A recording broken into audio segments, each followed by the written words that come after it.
What's up, guys? It's three-time NFL Pro Bowler, all-decade return specialist, Josh Cribbs.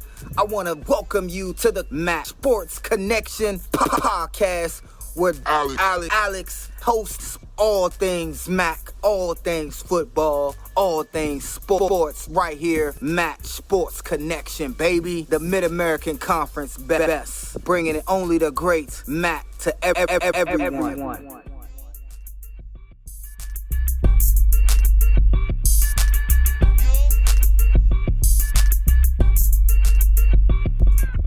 Welcome back, everyone, to the Mac Sports Connection. I'm your host, Alex. Joining me, as always, is Graham, and we are inching closer to the month of November, which means midweek action. But first, we got a few games to take care of. Graham, welcome back.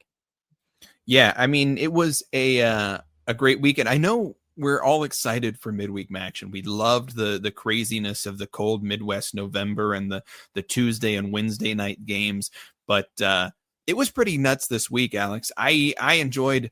I think I watched 3 of the games, and I enjoyed every single one of them. Yeah, I got a chance to check out the Akron Ball State game. I wanted to keep an eye on that one. I caught elements of the Buffalo UMass game we'll be talking about here in a minute.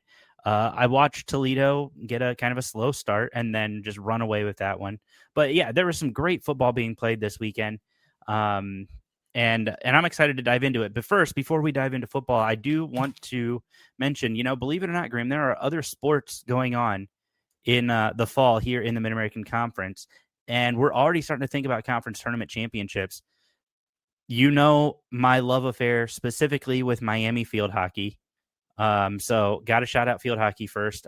Miami field hockey, UMass field hockey, James Madison and App State have all clinched berths in the 2025 MAC field hockey tournament. That's actually going to be held at James Madison this year. They split the championship last year with Miami, but they held the tiebreaker for hosting this year. Women's soccer, Ball State, Buffalo, and Western Michigan have all clinched bids to the women's soccer championship. That's going to be held at the Columbus Crew Stadium this year. That should be really, really exciting. And then volleyball, Ball State has clinched their spot in the 2025 MAC championship game. It looks like Ball State's going to be hosting this year. Based off of that, that's obviously still to be determined, but it does look like they've officially clinched their spot. So hats off to all the other fall sports going on right now.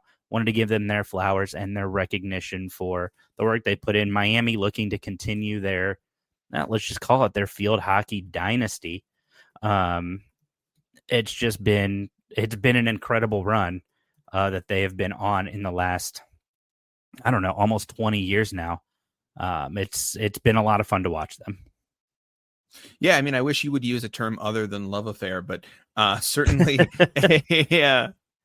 a lot of shout outs to the Miami field hockey team, just for being good and for being fans of the show. We always love that. I don't necessarily think that my love extends quite as deeply as Alex's does, but it doesn't. Way to I go. promise you guys. But no, looking forward to seeing it. I'm excited. Their regular season for field hockey wraps up next weekend. So then we'll get into tournament play. So should be fun. Let's talk some football, Graham. Which game do you want to talk about first? Okay, so I have 2 games this week that I thought were the most exciting games, and for different reasons. So I think the most exciting game, we should save that one for last. So let's start with the second most exciting game. And you know what game that was? I'm gonna go UMass Buffalo if we're on the same wavelength here. That's your second most exciting game. What's your most exciting game then? I think for me the most exciting game was probably Akron Ball State. Oh yeah, because you're a big offense guy. No, I really liked the Eastern Michigan Miami game. Okay. I thought that game was super interesting. I thought that game taught us a lot. Buffalo UMass is my most exciting game of the week. So I think we I think I'll defer to you. Let's start Akron Ball State. Like I said, the offenses were humming in this one. Alex is going to laugh here because I gave him a hard time about using that phrasing before we started the show, and now I'm using it. So shout out to Alex, I guess, for the phrasing there. Offenses. We're doing a lot in this game. Specifically, Ben Finley threw for 291 yards for the Akron Zips. And 3 touchdowns. Now, unfortunately, that also came with 2 picks. So Jordan Gant had another great game, almost 100 yards, 94 yards on the ground. Ball State rushing, just in general. I don't want to talk about any one individual on that team because together they put up 216 yards on the ground. Just an incredible day on the ground for Ball State. Through the air, a little less impressive, but still not bad. Kyle Kelly put up 121 yards through the air. So not bad. 158 total passing for Ball State. And really, I mean, this was a great game. Akron scores 8 in the first quarter. Ball State responds with 14. We go into halftime 15-14, Zips on top. But Ball State comes back in the second half, scores 28 points to Akron's 13 to win 42-28. And that really was the story. Not a lot of defense here, other than the couple of turnovers by the Zips, which I mean, I think that's the story of the game. The Ball State loses a fumble. They lose an interception. So the turnover battle looks the same. It looks balanced on both sides, but the picks came up big for Ball State in terms of game situations. Well, and I think too, looking at a little bit more than just the stats, and obviously, you and I talk about this kind of stuff. I feel like almost more than we talk about just our friendship. It's, for me, one of the things that I think kind of ended this game for Ball State was the kickoff return. Akron scored 3 points in the fourth quarter to make it a touchdown game. Ball State takes it to the house to make this a 2-score game late. And, TJ Horton, 90 yards, just diving and dodging and dipping and all those things you say in that movie Dodgeball. And he brought it home. So, TJ Horton did an excellent job kind of putting this one out of reach for Ball State. But Kyle Kelly, not a stellar passing day, not really even a great rushing day. But then you see, oh, wait a minute, he had 3 rushing touchdowns too. So 4 total touchdowns for him. Like, he was just being a complete athlete to give Ball State an opportunity to win this football game, and he did exactly that. Yeah, I mean, I think when we look at the stats, I think it tells basically the story of this game. Sure. It's you're right. The TJ Horton kick return touchdown was a big deal. It came right when Akron was kind of sniffing maybe a little bit of a comeback. But it was, you're right, it was the dagger there. I love TJ Horton's stat line. He has 2 kick returns for 92 yards. Yeah.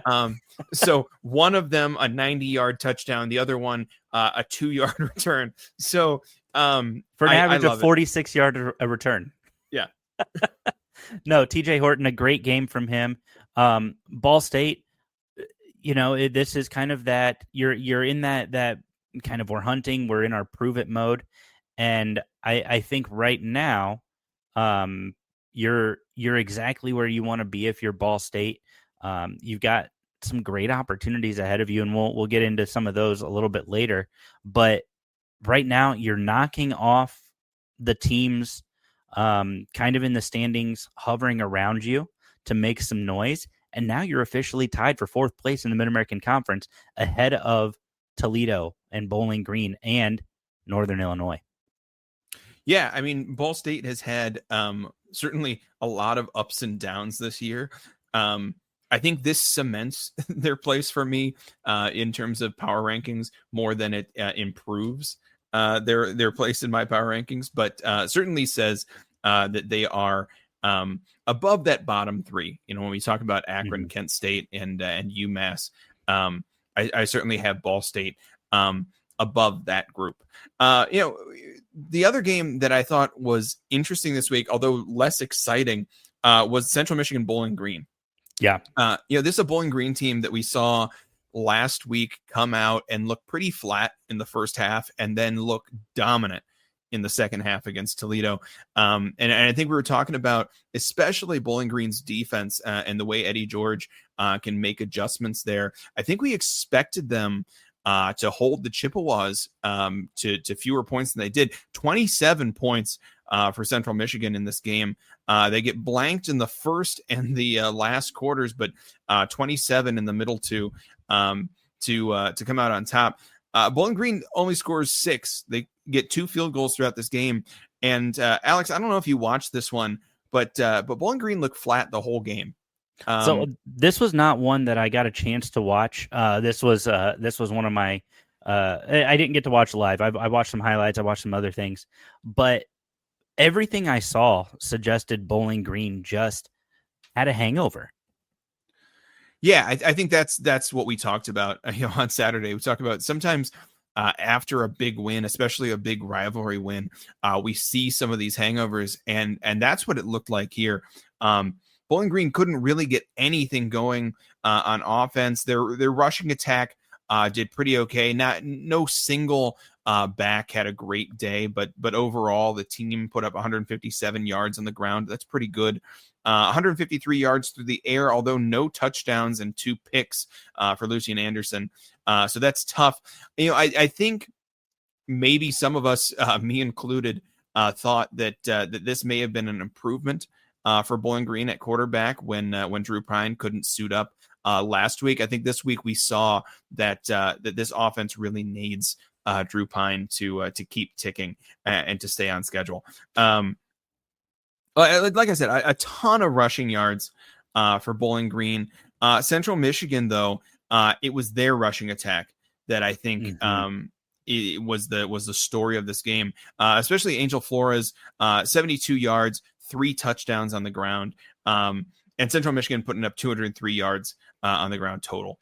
The stat line that kind of blew my mind was Joe Labus, 2 of 4,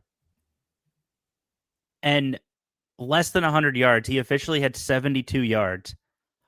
Just you're telling me not only like this felt like Matthew Drinkle was running the Army offense, and that's exactly what he did. He came from Army. He knows kind of that like ground and pound sort of game that's going to win you a football game, and they ran a mini version of the Army offense, and just took it to Bowling Green on the ground. Yeah, Central Michigan with 5 guys with double-digit yards rushing in this one, and yeah, you're right. The stat line is incredible. Joe Labus with 4 passing attempts on the day, which you can guess not a ton of receiving yards to talk about. Yeah. But Colin Payne did have 1 reception for 63 yards, so a big long reception there.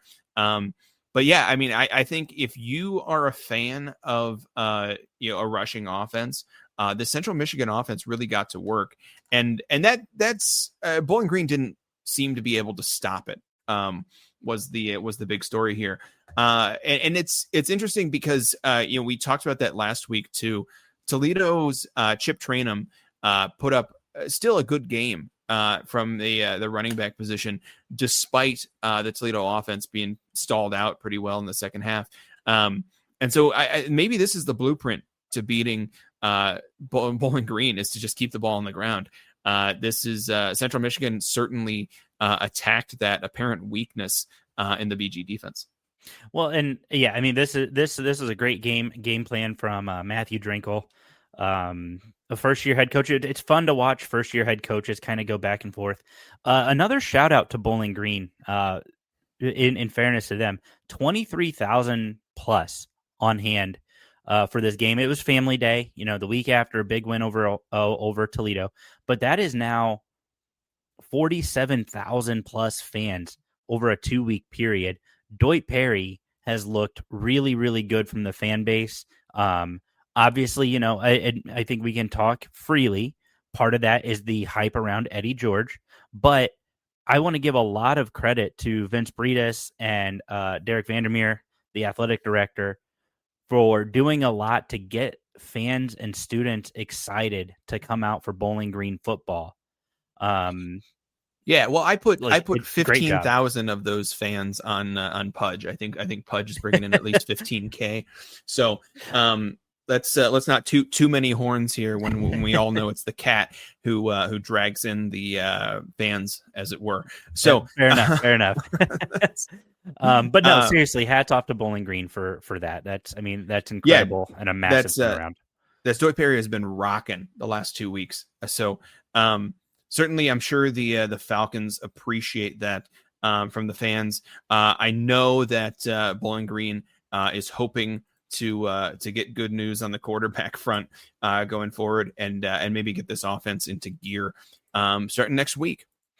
Graham, you mentioned Toledo. Let's dive into this Toledo-Kent State game, only because, once again, we released our power rankings.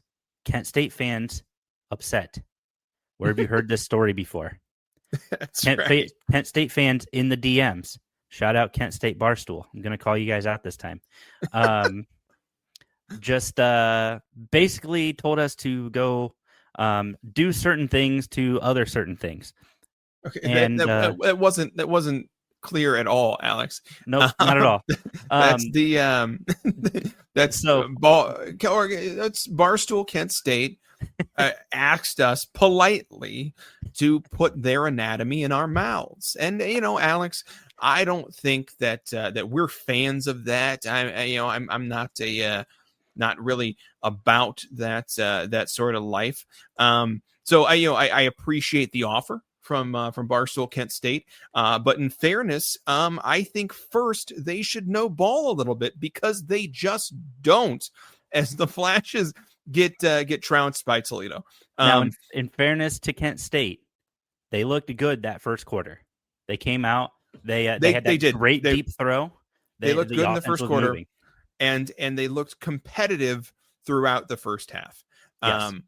And then in the second half, they became Kent State again. Yes. They took their opportunity and got the big win against UMass at home. That's a great win for the Flashes. Got their first FBS victory since 2022. Mm-hmm. So a big deal for them there. But I think this was a get right game for Toledo after that loss to BG. And they showed up in the second half, especially the Toledo offense woke up in the second half, and that's the story of this game. Kent State seems like they went away in the second half, but Toledo gets a big win at home, and certainly the friendly confines of the Glass Bowl helped with this result, 45-10. Apparently, we're just stealing names for Wrigley Field, nicknames for Wrigley Field when referring to the Glass Bowl. So I love it. I did want to point out Chip Trainum not in this game. An interesting stat I saw online, and I wanted to share this with you. Two things. Toledo is winless on the road this year. 4-0 at home, 0-3 on the road. And every team that has beat Kent State this year went out and lost their next game. Toledo travels to Washington State this weekend. Washington State favored by 2.5 in that game, Alex, and obviously a big trip to Pullman for the Rockets. It's gonna be tough. It's a tough travel week. It's tough to go into to Washington State to take on the remnants of the Pac-10. So it's interesting to see what the deal here is in terms of Washington State. I think this is an opportunity for Toledo to show what kind of team they are. Anytime you get to play out of conference in especially later in the year is an opportunity to kind of gauge yourself against the rest of the college football landscape. I don't know that Washington State is a great team for that, but it's certainly something. So Washington State 3-4 on the year. As I said, they're favored by 2.5 at home, so that looks like the home field goal that we talk about, just for being the home team. So Vegas has this game pretty much a dead heat. So I think the Toledo defense has been pretty good this year. The Toledo offense has at times been pretty good this year. Alex, to me, this one comes down to, is Chip Trayanum back? Yeah, I think, Kenji Christian looked great this weekend. 16 carries, 113 yards. But I think you're right. It's clear Chip Trayanum is the leader in this Toledo backfield. And I think having that week off, you got to make a big trip out to Washington State, to Pullman, like you said. Shout out to Brian Blair, the athletic director at Toledo, who was the assistant athletic director at Washington State before taking over at Toledo. So a lot of Toledo connection in the athletic department already with that. But I think it's going to be a very big trip. And we'll get into that trip here in a little bit. Tucker Gleason won Offensive Player of the Week this week, 21 of 28 and 4 touchdowns, a career high for him for nearly 300 yards. Toledo, like you said, very much a get right kind of game. Finally, Trayvon Rudolph had a game, 119 yards. He looked excellent on 5 catches, 1 touchdown. Finally getting Trayvon Rudolph involved. His first touchdown of the season, which feels really weird knowing how much of an offensive workhorse he was for Northern Illinois. But that just tells you the riches of spoils that Toledo has on the offensive side of the ball. Yeah, I mean, I think, every time we go to do our power rankings for the week, I take a look at the stats, and Toledo leads in most team stats, both on offense and on defense. And so I think some of the results this year, especially the losses to Western Michigan and to Bowling Green, are tough. But we know that both of those teams are good teams who can show up. So I wouldn't be surprised if Toledo has woken up and they're ready to play for the second half of the season. A game that was maybe the least interesting game to me this week, Alex, Northern Illinois, Ohio. Wow. We know Ohio wins at home. Ohio wins at home. That's the 11-game win streak at home right now. So, I mean, I wouldn't bet against the Bobcats at home, especially during MAC play. And so I think this one, we also know that Ohio has been the better team this year anyway. So I don't have that much to say here. Parker Navarro has a good game, not a great game, but a good game, 205 yards, only 1 pick. That's Chase Hendricks continues to be very impressive. 10 receptions for 108 yards. Man, he's so good. That's he still leads the conference in receiving yards. Bangura puts up 147 yards on the ground. He looked excellent. As does Duncan Brune. So, we were talking about impressive rushing attacks. Ohio puts up 333 yards on the ground. And not to mention 205 yards to the air. So, I mean, this is the kind of, you talk about, the rushing attack from Ohio putting up all 6 touchdowns. It's an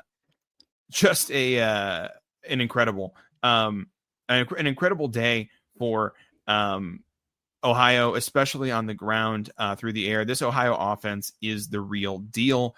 Their defense, good, and gets the job done. Gives up 21 points, but it's a touchdown in the final 3 quarters to Northern Illinois.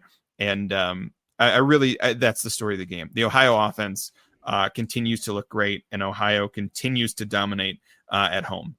Well, and again, another 22,000 plus on hand for another Ohio Bobcats game, the defending MAC champs. One of the things that I thought was really interesting, Northern Illinois finally started to string an offense together, especially late in the game. Like, they weren't going to win the game, but they were going to make this a 14-point game late.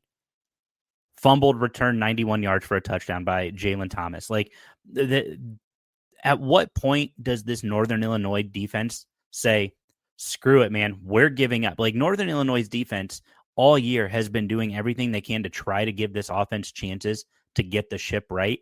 Right now, you're 1-6 with your one win being over an FCS opponent.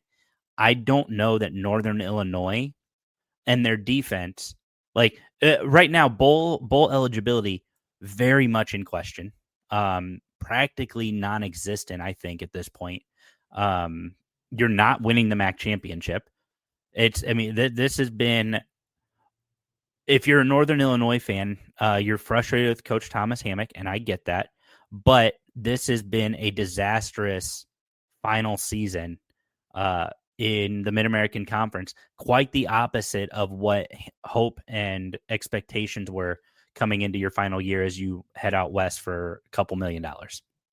Yeah, I mean, the only winless team in the conference outside of UMass. A tough year certainly for Northern Illinois, and like you said, they'd have to win out to become bowl eligible. So that would be tough, especially when two of those games are Toledo and Western Michigan. So going to be hard for Northern Illinois to get bowl eligible. Certainly not mathematically eliminated from the conference championship yet, but it would take a miracle. 5 MAC games left in the year for Northern Illinois. A test against Ball State next week, and we'll see. We'll see how Northern Illinois handles it. Alex, my second most interesting game of this week was EMU Miami. I thought this game was really interesting because I wanted to know who Miami was, and I also wanted to know who EMU was. And this game, I think, completely told me who both of these teams are. I feel very confident in my power rankings this week. I'm going to say this. I am continually impressed with Noah Kim at quarterback for Eastern Michigan. Again, another 300-plus yard performance this week at 309, 4 touchdowns, 2 interceptions to kind of hurt the Eagles. But I'm going to say this, and this is with a lot of respect to Miami fans. I am not convinced that you are a great team. And I say this because when I look at the opponents that they've played, the games that they've won, I don't feel like they've beat quality opponents. You know, their losses, like they had a chance in UNLV. I think that's a fair argument, Alex, but it feels like you're punishing Miami for a really close loss to UNLV. A 41-38 loss, a loss by a field goal. A loss where they had a 14-point lead. To a tough UNLV team. I think that's hard to say. We know that they've had injuries to DeQuan Finn this year, so they haven't always had their quarterback. They still have found ways to win those games, it seems to me hard to complain about a team who is winning the games that they're supposed to win. That's and that's valid. UNLV was supposed to be a very close game. It was a very close game. Wisconsin and Rutgers were supposed to be losses. They were losses. I mean, the Miami defense holds Wisconsin to 17 points. That's an impressive opening, week. That's they didn't fare so well against Rutgers, but this team so far has done what we expected them to do. It's hard for me to punish this team for doing what we expect. And that's fair. And I can completely give you that. I just, when I look at, some of these wins, Akron, it was, yes, I know what the score said, and I know that was a last 7-minute touchdown by the Zips, but 20 points against the Akron Zips doesn't impress me. You had to go on a scoring spree against Eastern Michigan. For me, I'm not yet impressed. I think this week against Western Michigan, that's when I will feel confident with where I've put teams in the power rankings, because I just haven't seen enough out of Miami to justify moving them up too much more. I think right now they're still a top 5 MAC power ranking team, but I can't justify moving them out of that 5 spot as of yet, even with this win over Eastern Michigan. A 2-score victory over Eastern is a good win. This Eastern offense has been good all year. It has not been great, but it has been good, especially the passing offense. Noah Kim continues to lead the conference in passing. So this is a good Eastern Michigan offense. This is also a good Miami Redhawks defense. And we can see the Eastern Michigan Eagles still put up 30 points on it. Eastern Michigan, your offense is legit. At least your passing offense is legit. Yeah. Rushing attack has been a little lackluster, but passing offense is legit. Passing offense is second best in the conference. What I like is that Miami has figured out how to step up when they need to. I mean, this is a Miami offense that, you're right, has largely been not so impressive this year. Now, granted, they have one game where they've scored less than 20 points on offense. So, no, sorry, they've had 2 games where they've scored less than 20 points on offense. That being said, this Miami Redhawks team, when it comes time for the offense to step up, they have stepped up. And so I'm not worried about the offense. And then Chuck Martin defenses are always great. This Miami defense continues to be great. That's the, you want to talk about guys like Corbin Hondrew, who is continuing to have a great season. He is one of the top defensive players in the MAC, and also has, I believe, the most interceptions. Yeah, the most interceptions in the MAC, including an interception return for a touchdown. So, certainly a Miami defense that is no slouch. And despite allowing 30 points to Eastern, as I said, the Eastern passing attack is legit. So, not worried about letting up 30 points to Eastern. And that's fair. And, I'm Eastern also kind of in a similar boat as Northern Illinois. They have to win out to get to the postseason. Not officially mathematically eliminated from the MAC championship yet. In fact, nobody is. And we'll talk about our MSC scenarios here as we wrap up the show. But we have definitely seen a lot of just craziness in the conference this year. So I'm very excited to see what happened as we get into November. Again, we'll touch on those here shortly. I'm going to say, go ahead. My favorite game of the week. That's what we're talking about, right? Yes. Buffalo, right, UMass. I think we're calling this the Flagship Cup. Is the official name for this rivalry now? Yes. It is officially a rivalry. Both of these schools, the flagship university of their state. So the Flagship Cup is it's kind of a fun new rivalry within the MAC. Excited about that. Alex, can we just skip most of the game and talk about like the last minute? I think we can. And we have a piece to talk about regarding that last minute as well that I have information on. So, Graham, take us through that last minute. What the actual heck happened in that last minute? So let's get the boring stuff out of the way. Set the scene. Taquan Robertson puts up 403 yards through the air for the Buffalo Bulls. Of their 475 total yards. Yeah, 2 touchdowns, 1 pick. And we'll talk about that pick in just a second. The Buffalo rushing attack, okay, not great. 72 yards and a score for Buffalo as a team. And Victor Snow has a great game, 112 yards receiving, 2 touchdowns. Nick McMillan, 119 yards on 10 receptions. So a great job for the Buffalo offense. You see, Robertson had 55 passing attempts. Yeah. I mean, Buffalo was passing like crazy in this one. On the UMass side, AJ Hairston puts up 119 yards through the air, but 2 scores, so matches Buffalo there. Another MAC rushing attack. Brandon Hood puts up 179 yards on the ground and a score, including now that being said, one of those was a 90-yard run. Yes. Okay. So still counts. Of this 179 yards, half of it was 1 run. So let's remember that as we talk about this UMass rushing attack that put up 187 yards. It's a decent day for the UMass offense. Defensively, both teams looked okay.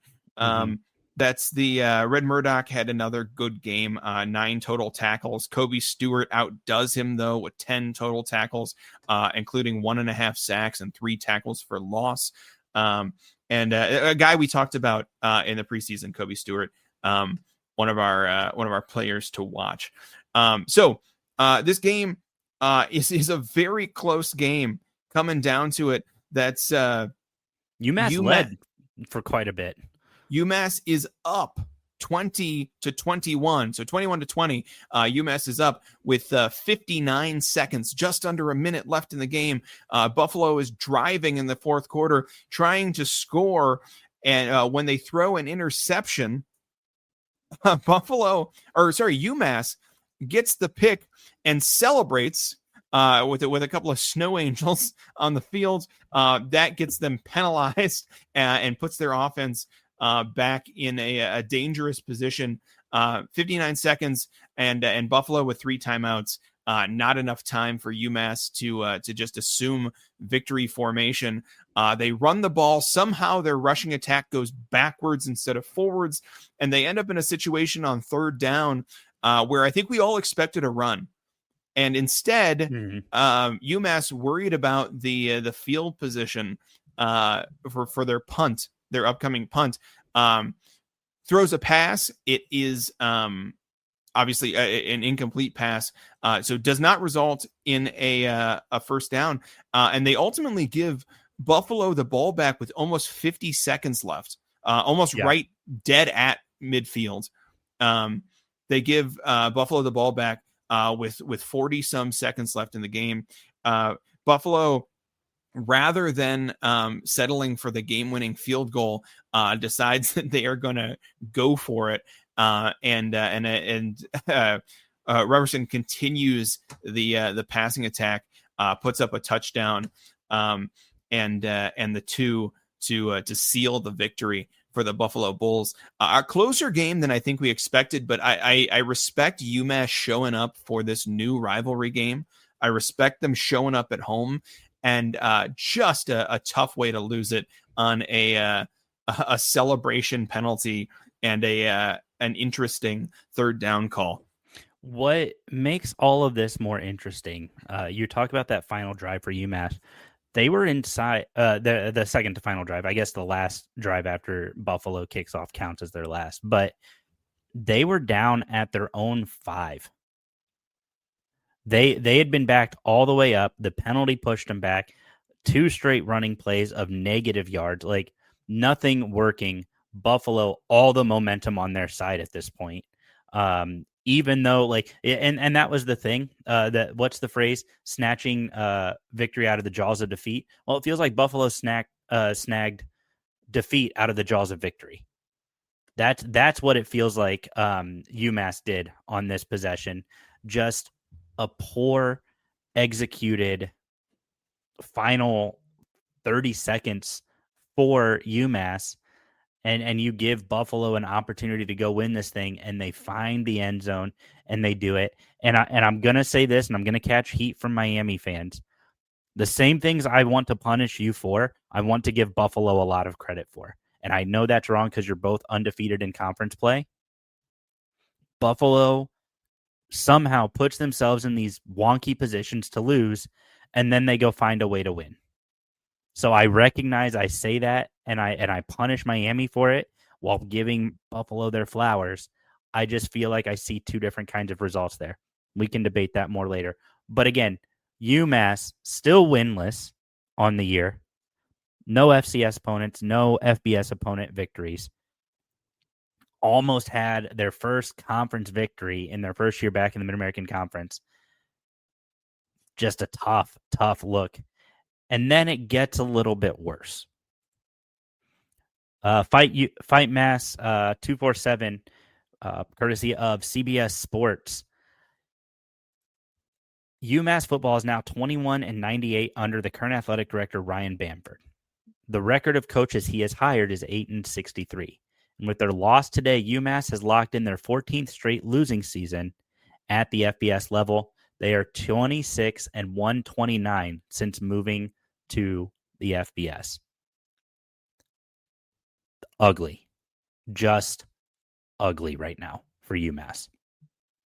Yeah, I mean, we know Ryan McGee of ESPN writes his bottom 10 article each week, and UMass is a perennial member of that bottom 10 article. It has been an ugly FBS lifetime for UMass. I think we're hoping that UMass gets it together. There was some preseason hope for this team. I think folks like to talk about, the players that UMass brought in, the players that they had. We talked a little bit about them in the preview show, but it has been a tough season and a tough longer than that for UMass. Things don't get much easier for UMass next week when they take on Central Michigan. Alex, I mean, before we talk about next week, I think we got to talk about the varsity app. Yeah, I think we do. And you guys have heard us talk about this really so many times at this point, but that's just because we believe in this. This is a great product. I just got the notification that one of the coaches shows for the Mid-American Conference are starting right now. And that's because I'm subscribed to all of the MAC programs through the varsity app. So with the varsity app, guys, you can listen to all of your live calls from your MAC school, from your Big Ten school, whatever it may be, SEC. Listen to all those calls live on the app. It's free to download.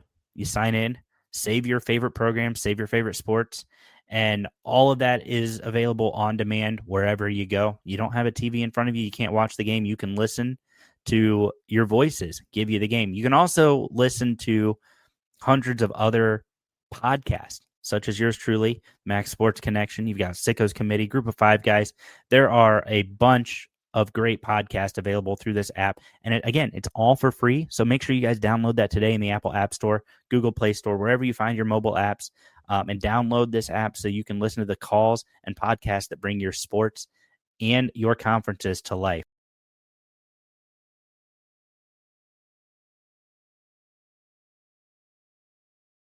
Coming up this week, I think we talked about a few of these games.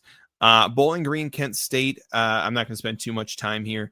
The Anniversary Award. Woo! This is the Anniversary Award rivalry game. Were you aware that the Anniversary Award existed? I know Alex did because he keeps a close finger on the pulse of all the rivalries in the Mid-American Conference.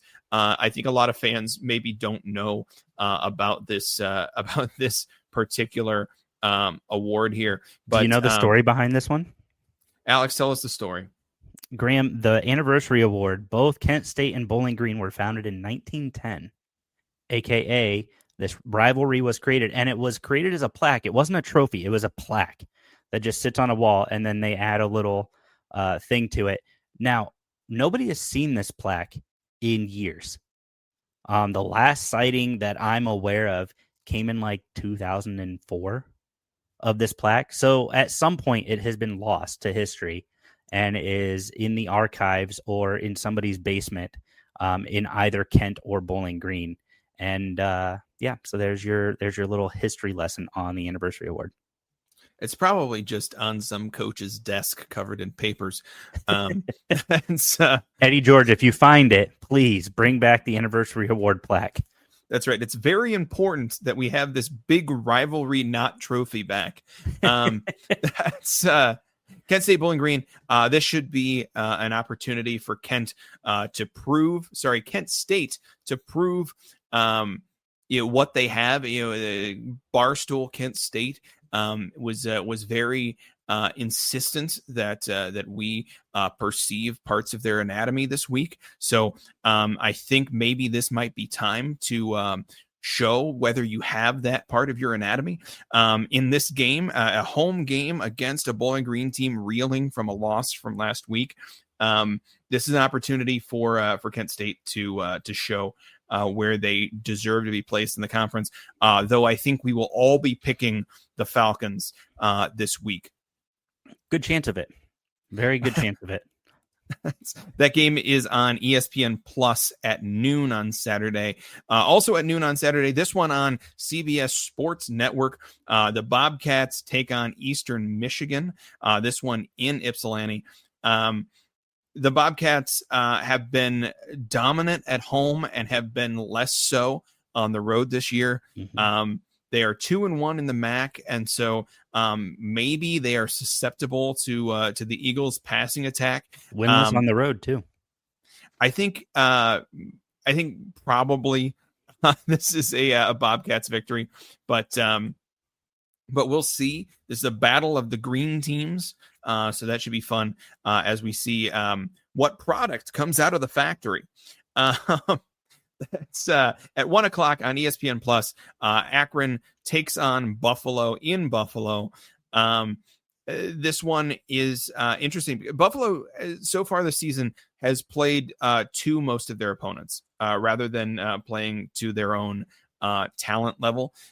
So this one could be a tricky game. I think this should be a Bulls victory, but Akron taking on Buffalo certainly an interesting game, and another game that gives us a better idea of the state of the conference as a whole.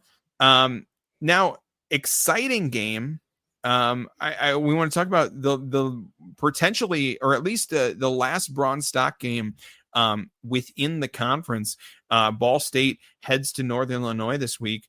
Alex, I think this is, I mean, it's sad that the MAC is losing Northern Illinois.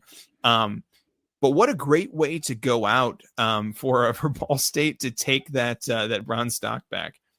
This is interesting. Ball State, NIU are tied all time, 25-25-2. Northern Illinois has dominated the series since it became a trophy, 11-6. But Ball State has won 5 out of the last 6. In this series, and I'm very interested. But and Ball State's won these by incredibly close margins. Last year was 25-23. Year before 20-17. Year before double overtime 44-38. They lost the year before that, so 2021 to Northern Illinois 30-29. Won the game in Muncie 31-25, and then in 2019 they beat Northern Illinois in DeKalb 27-20. This is the last time they do this as conference rivals. And I think that we're in for a treat. I think that Ball State's going to be amped to try to go and prevent Northern Illinois from winning this game and get the bronze stock back for the final time, at least for the foreseeable future. Northern Illinois, they want to leave with something from the MAC. Likely not going to leave with the MAC championship trophy. You're not leaving with the Mallory Cup. So you're like, hey, we would love to leave with one of our trophies before heading to the Mountain West. And so I think they're going to get fired up. I don't know that the offense can get this done. They're scoring 12.3 points a contest right now. And I know the Ball State defense isn't spectacular. I think they've got a pretty decent defense. The Akron tested their cornerbacks last week. But I think that this is going to be a lot of fun one. And I know we're going to do game of the week picks in a minute. This is my game of the week, I think. Yeah, I mean, the bronze stock is a great pick for game of the week. Northern Illinois at home favored in this one by 5.5 points. I spoiler alert, that will not be my pick this week. That's I like Ball State in this one. As we mentioned, UMass takes on Central Michigan. UMass traveling again, this time to Mount Pleasant, and this is the largest spread in the league this week. CMU favored by 14.5 points. I don't see any reason to go against that. I don't see UMass having a pleasant time up there. in Mount Pleasant. That one 3:30 on ESPN Plus. Also 3:30 on ESPN Plus. Western Michigan, the Broncos take on Miami of Ohio, the Redhawks. This one in Oxford at Yager Stadium, and a battle of MAC unbeaten teams. One that will help us decide who the top team in the conference is at this point in the season. And one that for me, this a victory for Western would go a long way towards proving to me that Western is legit. The same way that you are a Miami hater, I am maybe a Western Michigan hater here. They have to prove it to me before I believe that they are the top team in the conference. This game would go a long way towards proving that. Well, and I think for me, I'm very similar. Same, different side of the same coin at this point. For me, this is a prove it game for Miami. You get this victory against a fellow conference opponent who is playing well, and I think right now this is a game for both of us. It sounds like a prove it game just for the other team. So really excited to watch this one unfold. Like you said, 3:30 on ESPN Plus. Really looking forward to the Broncos and the Redhawks. And once you get done watching your episode of Riverdale on the CW, you can check out Toledo versus Washington State. That's at 3:30. As I said, on the CW. This one in Pullman. We talked about the Rockets taking on Washington State, the Cougs, and this will be an interesting game. Washington State favored by only 2.5 points. If Toledo can get their offense rolling, their defense has been performing pretty well all season so far. But Toledo can get their offense rolling in this one. I think this could be a Toledo upset, although a very slight upset. This is Toledo and Washington State. These are two pretty evenly matched teams. Well, and I think when you look at all the numbers on paper, the numbers really favor Toledo. Offensive, defensive, everything says Toledo. But we all know big trips out west. That's a tough slog. I don't care who you are. Tough to go out and get a win on a cross country trip, as we just saw with some of these Big Ten teams getting upset all over the country. So should be interesting though. Really looking forward to that one. Alex, you already said your game of the week, but let's repeat it for the folks at home. Alex's game of the week: Northern Illinois versus Ball State. Battle for the Bronze Stock. Looking forward to that one. As much as I'm a huge Anniversary Award fan, as I previously stated, my game of the week is this Toledo Washington State game. I think it's going to be close. It'd be nice to see this mid-season non-con victory for a MAC team, and excited to see that one take place. Especially excited that I don't have to change the channel after I finish watching The Flash. So we're going to stay on the CW there. I know the Flash show is over, but I was going to say reruns of the Flash, right? That's right. That's right. And reruns of Gilmore Girls. Gotta love it. That's it for this week, Alex. Is there anything else we want to talk about? No. Before we wrap up, as I mentioned earlier in the show, we are approaching the month of November, which means our famed or not so famed, retweeted by College Football Reddit and Sickos Committee, so slightly famed, MSC Scenarios will be back, where we will tell you how your team, as down and out as they may be, has a shot to go win a MAC championship in Detroit. Right now, officially, 12 of 13 teams still technically alive for the MAC championship. The only one not alive for that is Akron, and that's just because they're ineligible, or they would also still be alive at this point.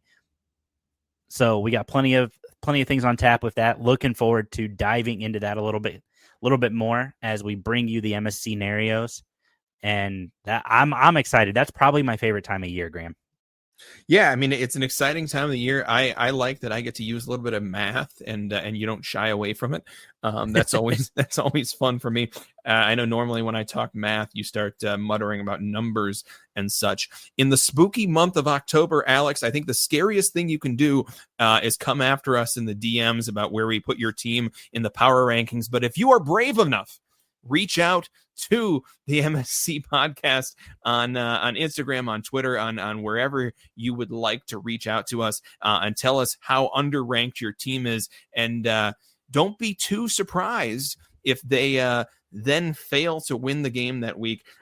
So far, it has been scary for both Ball State and Kent State. We'll see what happens to your team this week. Thanks so much for tuning in, guys. We'll catch you guys next week as we get ready to dive into some action. See ya. I earned my degree online at Arizona State University. I chose to get my degree at ASU because I knew that I'd get a quality education, they were recognized for excellence, and that I would be prepared for the workforce upon graduating. To be associated with ASU, both as a student and alum, it makes me extremely proud, and having experienced the program, I know now that I'm set up for success. Learn more at asuonline.asu.edu.